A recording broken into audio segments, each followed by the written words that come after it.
साथी श्रीमान हरदीप सिंह जी पुरी,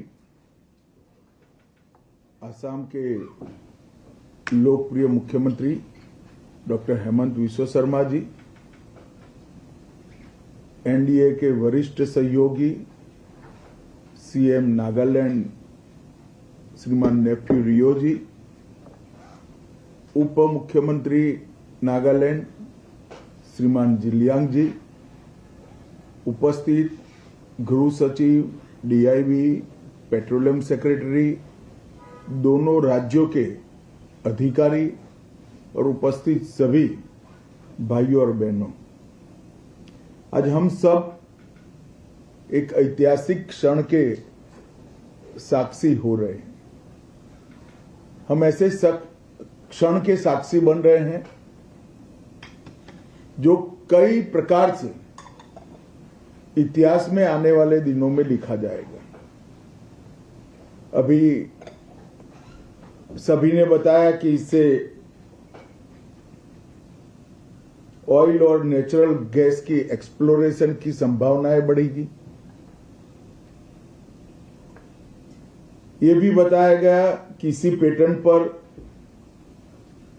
मिनरल की भी खनन की संभावना खड़ी होती है, परंतु मैं पूरी चीज को एक अलग दृष्टिकोण से भी देखता हूं।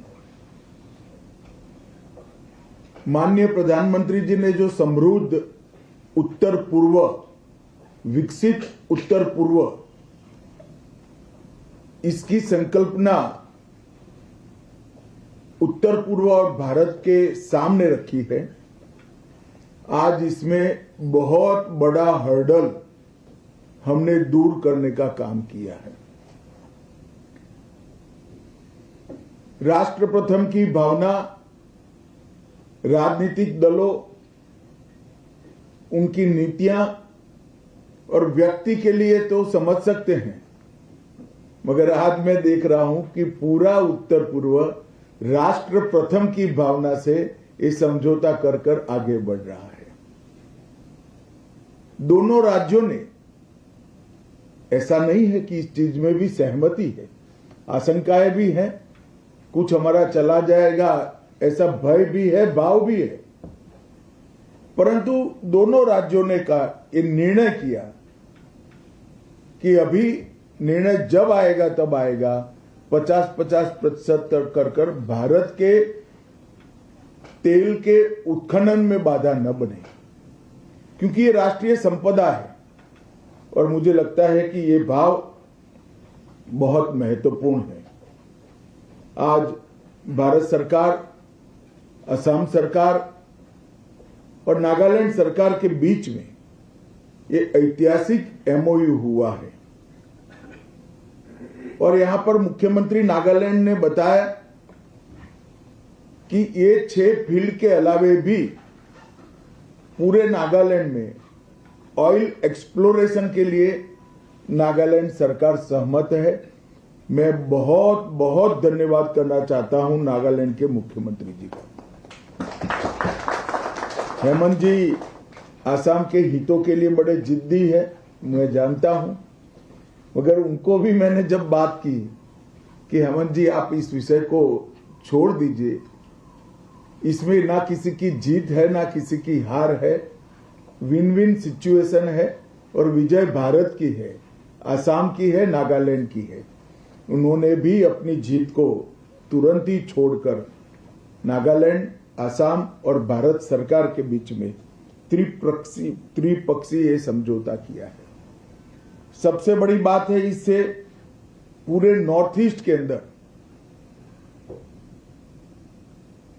मिनरल के खनन के लिए भी रास्ता आगे खुलता हुआ दिखाई पड़ता है।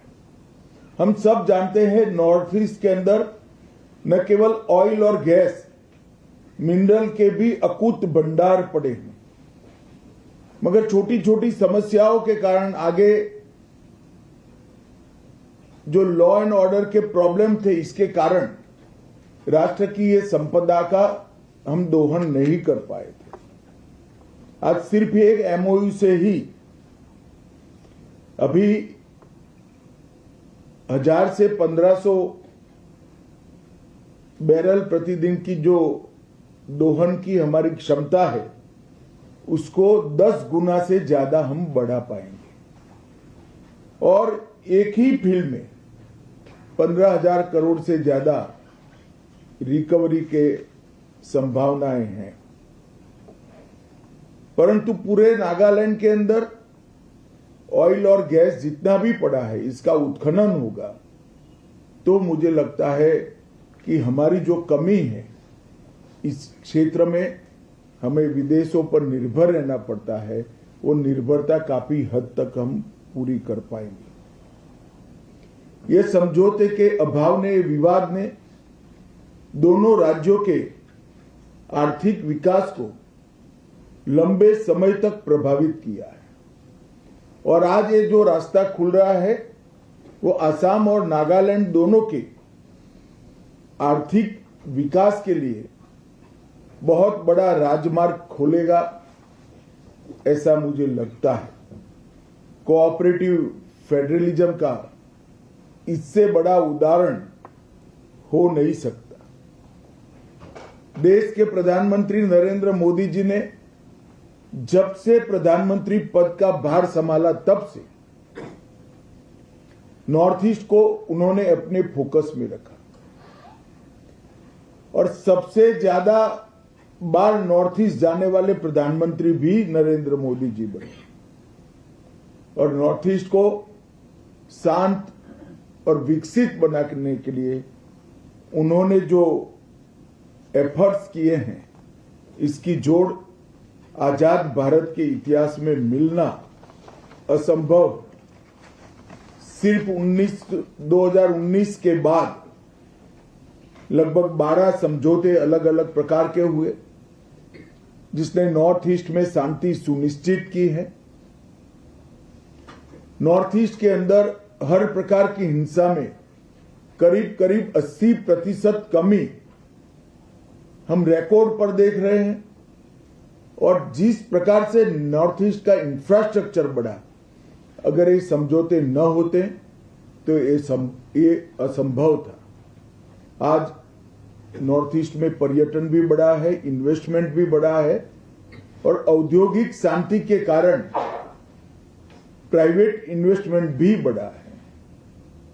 मित्रों, अब सपा की परिधि छोटी होना वो अपने आप में शांति का परिचय है और मुझे पूरा विश्वास है एकाध राज्य छोड़कर, 2 राज्य छोड़कर हम अगले साल पूरे नॉर्थ ईस्ट से अपसपा को समाप्त कर देंगे और आज भी 80% से ज्यादा नॉर्थ ईस्ट का क्षेत्र अपसपा से मुक्त हो गया है।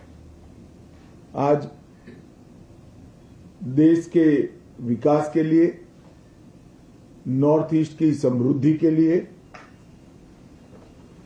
नॉर्थ ईस्ट के विकास के लिए और एक प्रकार से आत्मनिर्भर भारत की संकल्पना को मजबूत करने के लिए बहुत महत्वपूर्ण दिन है। हम सब जानते हैं कि अमेरिका, ईरान, इजराइल युद्ध के कारण हम कितने गहरे संकट से गुजर रहे हैं। केवल हम नहीं, पूरी दुनिया गुजर रही है, क्योंकि ऊर्जा के बगैर किसी भी देश का विकास संभव ही नहीं है। मुझे मालूम नहीं है कि ये समझौते का इस क्राइसिस में कितना जल्द मदद रूप होगा ये समझौता, परंतु जब कभी भी इस प्रकार की वैश्विक क्राइसिस आती है तब ये जो आज शुरुआत हुई है वो भारत को काफी सुकून भी देगी, हमें आत्मनिर्भर भी बनाएगी, मुझे इसका विश्वास है। मैं आसाम और नागालैंड के मुख्यमंत्री, उप मुख्यमंत्री और नागालैंड सरकार का भी, आसाम सरकार का भी हृदयपूर्वक भारत सरकार के ओर से धन्यवाद करना चाहता हूं और व्यक्तिगत तौर पर श्री हरदीप सिंह जी पुरी के एफर्ट्स को मैं एक्नॉलेज भी करता हूं और हौसले से उन्होंने पीछे लगे रहकर इसको लॉजिकल एंड तक पहुंचाया। इसके कारण अब खनिज के खनन की भी संभावना बढ़ी है और ये 6 फील्ड के अलावे नागालैंड में सभी जगह एक्सप्लोरेशन की भी संभावनाएं बढ़ी है।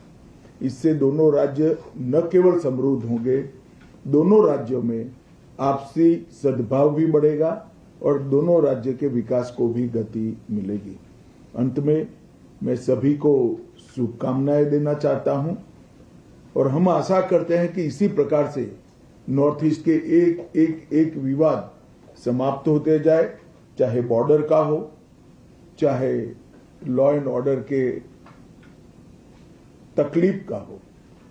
जहां तक अलग अलग ग्रुप के समझौतों का है वो भी समाप्त हो चुका है। 50% बॉर्डर के विवाद भी हमने सुलझा ली है और आज एक नई शुरुआत हो रही है। ये उत्तर पूर्व के स्वर्णिम भविष्य के लिए बहुत, इससे हमें आशा भी रहती है और विश्वास भी बढ़ता है। फिर से एक बार सभी का बहुत बहुत धन्यवाद।